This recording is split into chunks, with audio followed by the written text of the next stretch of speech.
সত্য জানতে চাওয়ার পরও কোনো মেয়ে মিথ্যা বলে নিজের অতীত হারাম রিলেশনের কথা গোপন করতে পারবে কিনা?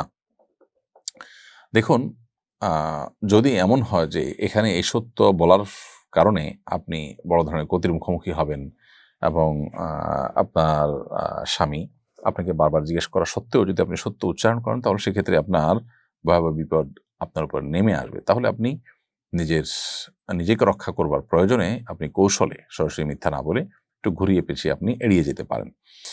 আর যদি ব্যাপারটা এরকম হয় যে না, আপনি আসলে সেরকম কোনো ভয়ের আশঙ্কা করছেন না, অথবা করলেও সেটা ওভারকাম করবেন, আপনার আল্লাহর প্রতি সেই তাওয়াক্কুল আছে, ভরসা আছে, নিজের প্রতি সেই কনফিডেন্স আছে, তাহলে সেক্ষেত্রে আপনি সত্য বলাটাই উচিত। কারণ মিথ্যা এটা খুব জঘন্য অপরাধ। এড়াতে পারলে ভালো, কিন্তু এড়াতে না পারলে আপনি ডাইরেক্ট মিথ্যা কথা বলাটা খুবই গুনাহের কথা। হ্যাঁ, যদিও বিপদে পড়ে মিথ্যা কথা বলা কেউ ওলামায়ে কেরাম জায়েজ বলেছেন, একান্ত নিরুপায় হলে এবং বড় ধরনের বিপদের আশঙ্কা হলে তখন।